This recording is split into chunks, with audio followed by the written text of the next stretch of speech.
வணக்கம், வாழ்க மகிழ்வுடன். இது சிபிஎல்லின் சிந்தனை களம். தினம் ஒரு திரவியம் நிகழ்ச்சிக்கு உங்களை அன்புடன் வரவேற்கின்றேன். மனதுக்கும் உடலுக்கும் ஊட்டம் தரும் இந்த நிகழ்ச்சிக்கு நீங்கள் அளித்து வரும் ஆதரவிற்கு நன்றியை தெரிவித்துக் கொள்கின்றோம். இன்றைக்கு துணிவுடன் எச்சரிப்போம் என்கின்ற ஒரு தலைப்பில் நாம் சிந்திப்போம். இந்த 2025ஆம் ஆண்டு, கடந்த ஆண்டு நவம்பர் மாதம் முதல் வாரத்தில் தமிழ்நாட்டில் உள்ள கோவை விமான நிலையம் அருகில் நடைபெற்ற ஒரு கல்லூரி மாணவியின் பாலியல் வன்கொடுமை சம்பந்தப்பட்ட நிகழ்ச்சிகள், செய்திகள் ஊடகம் முழுவதையும் ஆக்கிரமித்தது. கோவை விமான நிலையத்திற்கு அந்த வளாகத்தை சுற்றி இருக்கக்கூடிய இருளான பகுதியில் தன்னுடைய ஆண் நண்பரோடு சென்ற இளம்பெண் 3 பேரால் பாலியல் வன்புணர்வு செய்யப்பட்டதை அறிந்து அந்த பெண்ணை காப்பாற்றி அந்த 3 பேரையும் காவல்துறையினர் கைது செய்து விசாரித்து சிறையில் அடைத்து அந்த நிகழ்ச்சி ஏறக்குறைய ஒரு 2 வாரங்கள், நவம்பருடைய முதல் 2 வாரங்கள் எல்லா ஊடக செய்திகளிலும் வந்து கொண்டே இருந்தது. இந்த நிகழ்ச்சி நடந்துகிட்டே இருக்கு, இந்த விசாரணை இதெல்லாம் போயிட்டே இருக்கு, இந்த செய்திகள் வந்துகிட்டே இருக்கு. இதுல ஒரு பெரிய கேள்வி முன்வைக்கப்பட்டது. அதற்கு முன் சில மாதங்களுக்கு முன்பு தான் சென்னையிலுடைய அண்ணா பல்கலைக்கழக வளாகத்தில் ஒரு பெண் பாலியல் வன்புணர்வு செய்யப்பட்ட செய்தி எல்லாருக்கும் தெரிந்தது. அதற்கு பிறகு பெண் குழந்தைகள்லாம் எப்படி இருக்கணும், இளம் பெண்கள்லாம் எப்படி போகணும், பாதுகாப்பாக இருக்கணும்னு சொல்லிட்டு நிறைய செய்திகள், நிறைய சமூக வலைதளங்களில் பாதுகாப்பு குறித்த விஷயங்கள் எல்லாம் நிறைய சொல்லப்பட்டது. ஆனால் இது எல்லாத்தையும் அந்த பெண்ணு பார்க்கலையா, அந்த பெண்ணுடைய பெற்றோர் பார்க்கலையா, அல்லது கூட சென்ற அந்த ஆண் நண்பருடைய கவனத்துக்கு போகலையா, இல்லை அவர்கள் அதை உதாசீனப்படுத்தி விட்டார்களா என்பது எல்லோருடைய கேள்வியாகவும் எழுந்தது. இந்த சம்பவம் நடந்து கொண்டிருந்த சமயத்தில் நான் தனிப்பட்ட வகையில் சந்தித்த ஒரு நிகழ்ச்சியை சொல்கிறேன் பாருங்க. என்னுடைய வேலையெல்லாம் முடிச்சுட்டு இரவு 11:55 மணி இருக்கும், ஏறக்குறைய 12 மணி நெருக்கத்தில் நான் போகிறேன். ஒரு பிரதான சாலையிலிருந்து ஒரு உள்வட்ட சாலைக்கு என்னுடைய வண்டியை திருப்புறேன். நான் ஒரு திருப்பு முனை, டேர்னிங் பாயிண்ட்டு. அந்த இடத்துல அன்றைக்கு மழை பெய்து கொண்டிருந்ததுனால தெருவிளக்கெல்லாம் எரியலை, ஏதோ லைன் ஷார்ட் ஆயிடுச்சு, தெருவிளக்கு எரியல. நிறைய மரங்கள் இருந்த ஒரு பகுதி அது. அங்கே ஒரு கார் நிறுத்தப்பட்டிருந்துச்சு. அந்த காருக்கு பின்னாடி ஒரு பைக்கில் ஒரு இளைஞனும் இளம்பெண்ணும் இறங்கி இருப்பார்கள் போல இருக்கு. எனக்கு முன்னாடி நின்று 1 மணி நேரமாக பேசிகிட்டு இருந்திருக்கிறாங்க. நான் அவங்கள கடந்து போயிட்டேன், கொஞ்சம் நெருக்கமாக பேசிகிட்டு இருந்தாங்க.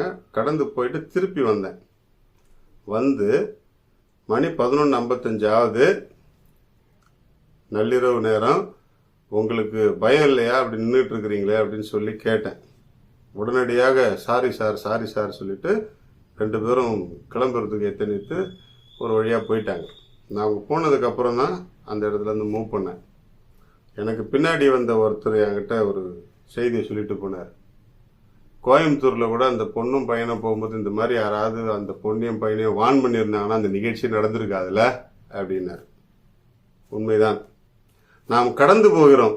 கடந்து போகும்போது நம்முடைய கண்ணில் பட்டால் துணிவுடன் அந்த எச்சரிக்கையை விடுப்பதில் நாம் ஏன் தவறுகிறோம்? துணிவுடன் எச்சரிப்போம். என்ன நடக்க போகுது? நம்ம பிள்ளைங்க தானே. சமூகத்தில் யாருடைய பிள்ளையா இருந்தாலும் அது நம்முடைய பிள்ளை தானே. கண்ணில் காணும் பொழுது, எச்சரிக்கை தவறும் பொழுது இந்த மாதிரியான பிரச்சனைகள் தானாகவே நிகழக்கூடிய வாய்ப்பு நாம் உருவாக்கி விட்டு போகிறோம் என்பதுதான். எனக்கு அன்னைக்கு கொஞ்சம் நிம்மதியாக இருந்துச்சு. நான் போய் நிம்மதியாக உறங்கினேன். அந்த பையனும் பொண்ணு சொன்னதை கேட்டுட்டு போயிட்டாங்க. உடனே அவர்களுடைய வாழ்க்கை அவங்க பாதுகாப்பாக நின்று பேசுகிற மாதிரி அவங்களுக்கு தோணலாம். ஏறக்குறைய அந்த கோவை இன்சிடென்ட் போலவே இந்த பையனையும் பெண்ணையும் யாராவது மிரட்டி ஏதாவது தவறு நடந்திருந்தா யார் மேல பழி போடுவோம்? கடந்து போகும் பொழுது இந்த மாதிரி ஏதாவது கண்ணில் பட்டுச்சுன்னா கொஞ்சம் துணிச்சலா அதில் ஈடுபடுவோம். ஒரு வார்த்தை சொல்லுவோம், கேட்பாங்க. கேட்குற மாதிரி சொன்னா கண்டிப்பா கேட்பாங்க. அதனால துணிவோடு இருந்து எச்சரித்து அந்த பிள்ளைகளுக்கு நல்வழி காட்ட நாம் முயற்சி செய்வோம்.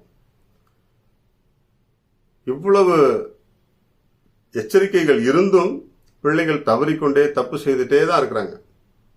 அந்த தவறான மனநிலையிலிருந்து அந்த பிள்ளைகள் விடுபடுவதற்கு நாம் என்ன செய்ய போகிறோம் என்பதை சிந்தித்து பார்ப்போம். எவ்வளவு இன்னைக்கு இருக்கக்கூடிய எவ்வளவு நியூஸ் மீடியா எல்லாம் இருக்கு, சோசியல் மீடியா எல்லாம் இருக்கு. இது எல்லாத்தையும் மீறி இந்த தவறுகள் நடக்கும் பொழுது நாம் உண்மையிலேயே வேதனைப்பட வேண்டியது நம்மை குறித்து தான். ஏனென்றால் கடந்து போகும் பொழுது நாமும் எச்சரிக்கையோடு செல்வோம், எச்சரிக்கும் மனநிலையோடு செல்வோம். வாழ்க மகிழ்வுடன்.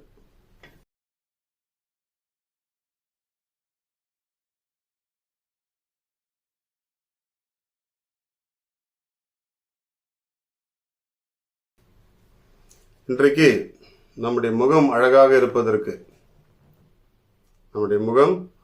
இருப்பதற்கு நிறைய பொருட்களை நாம் பயன்படுத்துகிறோம்.